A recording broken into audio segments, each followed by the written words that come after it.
Hello बच्चों, आज हम बात करें अकाउंटेंसी के chapter number 2 accounting for partnership firm के बारे में। अब पार्टनरशिप फर्म्स कौन सी होती हैं? ऐसे पार्टनरशिप फर्म जिसमें दो या दो से अधिक व्यक्ति मिल करके कोई बिजनेस शुरू करते हैं। जैसा कि मैंने आपको पहले प्लस वन में भी बता चुकी हूँ कि एकाकी व्यवसाय कौन सा होता है, जहाँ पर एक व्यक्ति ही जो है वो बिजनेस शुरू करता है, पूंजी लगाता है, सारे के सारे जोखिम खुद सहन करता है। तो अकेले व्यक्ति की जो पूंजी योग्यता, जिसका कंट्रोल है या जोखिम सहन करने की अक्षमता, प्राय उसकी क्या होती है, लिमिट होती है। तो इसको दूर करने के लिए कुछ व्यक्ति मिल करके एक साझेदारी क्या कर सकते हैं, स्थापित करने का ठहराव कर सकते हैं। ठहराव का मतलब होता है एग्रीमेंट करना, आपसी ठहराव करना कि हम अपने बिजनेस में इतनी पूंजी लगाएंगे और अपना बिजनेस को बढ़ाएंगे। तो जैसा कि मैंने आपको बताया कि एकाकी व्यवसाय वो व्यवसाय होता है जिसमें सिर्फ एक ही व्यक्ति जो है बिजनेस करता है, पैसा खुद लगाता है, खुद ही कंट्रोल करता है, खुद ही उसका स्वामी होता है। लेकिन उसमें इतनी जो है पावर नहीं होती कि वो बड़े बड़े जोखिम को सहन कर सके। उसको दूर करने के लिए क्या स्थापित की गई है, साझेदारी। अब साझेदारी की जो है शुरू करने की कानूनी एक्ट के अनुसार, या फिर ये कहें कि कानूनी अधिनियम के अनुसार, धारा 1932 से 1933 के बीच जो धारा 4 के अनुसार साझेदारी स्थापित की गई थी, उसमें बैंकिंग व्यवसाय में तो सिर्फ 10 और अन्य व्यवसायों में 20 सदस्य ही क्या बन सकते हैं, साझेदार बन सकते हैं। लेकिन जैसा कि मैं आपको बता चुकी हूँ कि पहले से हमारा समय चेंज हो चुका है, तो काफी सारे परिवर्तन आ चुके हैं। इसी प्रकार कुछ कंपनी अधिनियम में भी परिवर्तन आए हैं।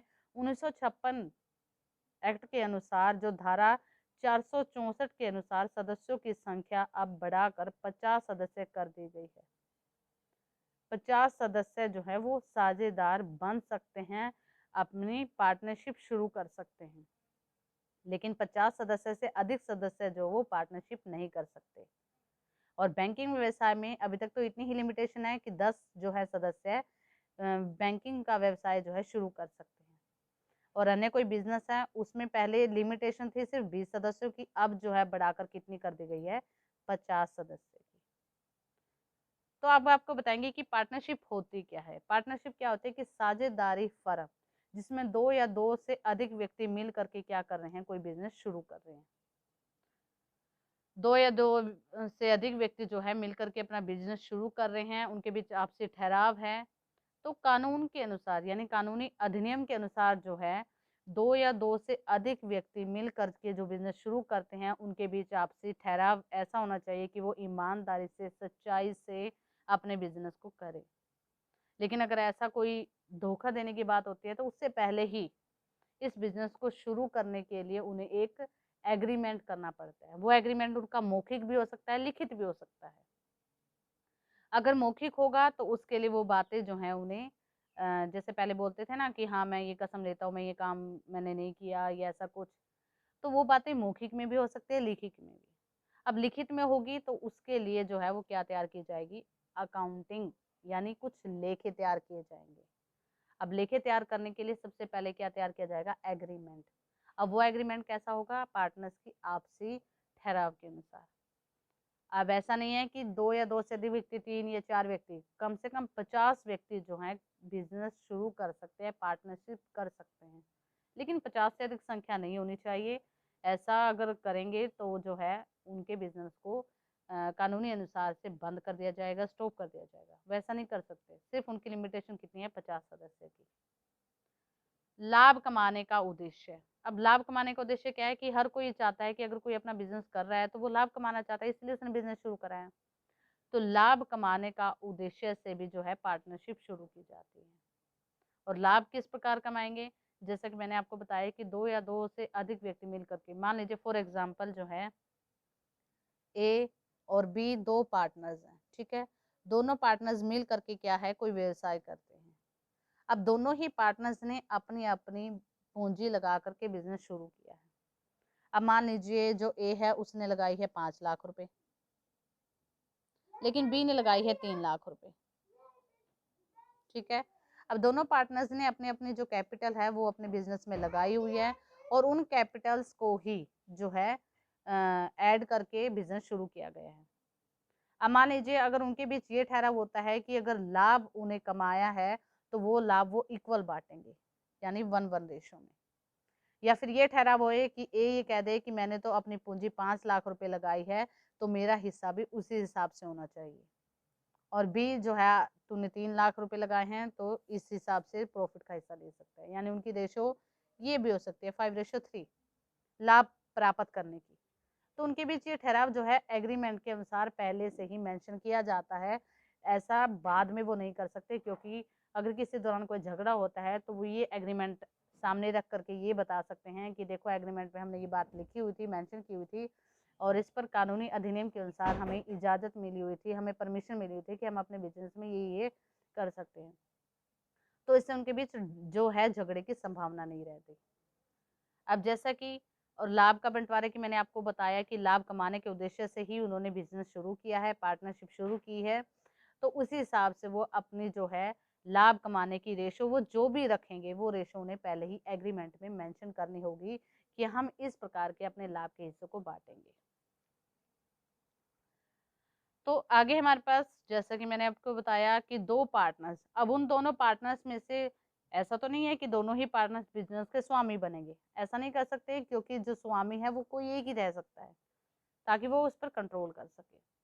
दूसरा क्या है, उसमें एजेंट बनने का भी कार्य कर सकता है, या फिर वो अलग से अपनी सैलरी भी ले सकता है। जो भी उनके बीच आपसे ठहराव होता है उसके अनुसार वो एग्रीमेंट में पहले से ये बात मेंशन करेंगे कि कौन उस बिजनेस का स्वामी रहेगा और कौन एजेंट। फिर उनके बीच जो है संबंध भी ऐसा होना चाहिए उनके ठहराव के अनुसार। लेकिन अगर ऐसा है कि ए कह दे कि मैं स्वामी बनूंगा, बी कहेगा कि नहीं मैं स्वामी बनूंगा, ऐसा नहीं, दोनों की सहमति के अनुसार ही एक बिजनेस का स्वामी बनेगा और दूसरा उस बिजनेस का एजेंट, और दोनों ही एक दूसरे के काम के प्रति बाध्य होंगे, स्वामी एजेंट के प्रति, एजेंट स्वामी के प्रति, तभी तो वो बिजनेस कर सकते हैं। तो पार्टनरशिप क्या होती है कि जब दो या दो से अधिक व्यक्ति मिल करके उनके आपसी बीच के ठहराव को ईमानदारी से, सच्चाई से अगर वो करते हैं तो ही वो अपना बिजनेस चला सकते हैं, और इसके लिए उन्हें पहले ही एक एग्रीमेंट बनाना पड़ता है।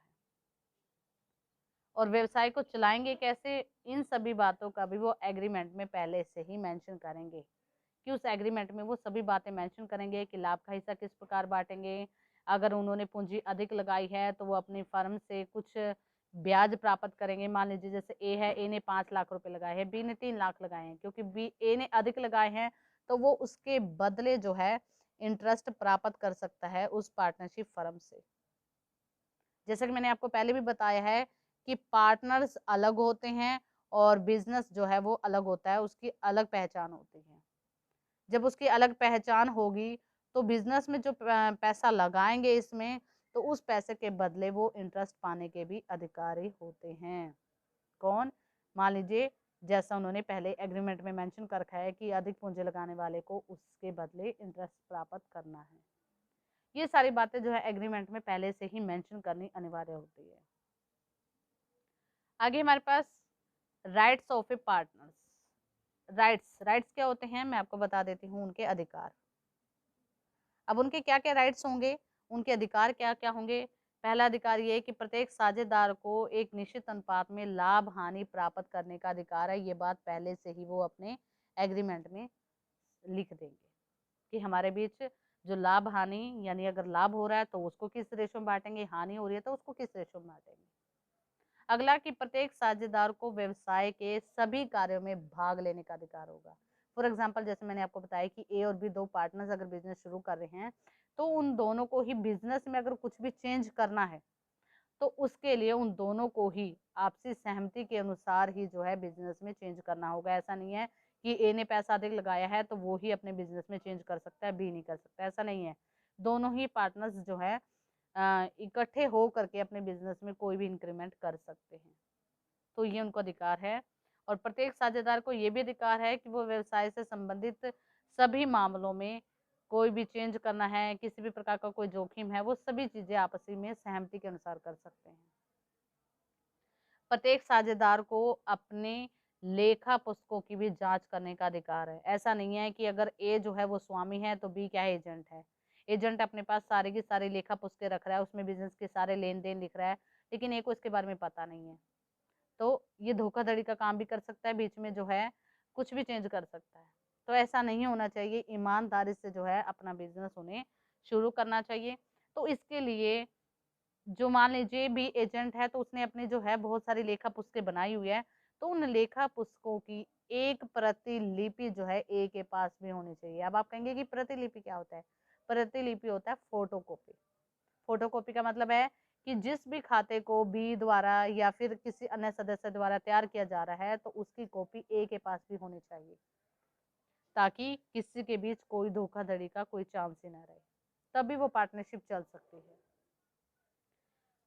अगली बात यह है कि साझेदार को ये भी अधिकार है कि मान लीजिए बी कहता है कि मेरा एक भाई है सी, और मैं सी को अपनी पार्टनरशिप में शामिल करना चाहता हूँ, तो जब तक ए नहीं चाहेगा तब तक वो सी को इस पार्टनरशिप में शामिल नहीं कर सकता। क्यों? क्योंकि पार्टनरशिप का मतलब होता है कि आपसी ठहराव में सभी बातें एक दूसरे की सहमति से होना। लेकिन अगर ऐसा नहीं होगा तो वो पार्टनरशिप नहीं चल सकेगी, वो बंद हो जाएगी। तो अगर कोई इसी नए पार्टनर्स को वो लेना चाहते हैं, तो दोनों की आपसी सहमति होनी चाहिए कि चलो कोई बात नहीं, हम नए पार्टनर्स को एडमिट कर लेंगे। तो दोनों की ही सहमति होनी चाहिए। लेकिन अगर ऐसा नहीं है तो तीसरा पार्टनर जो है इनकी पार्टनरशिप में प्रवेश नहीं कर सकेगा।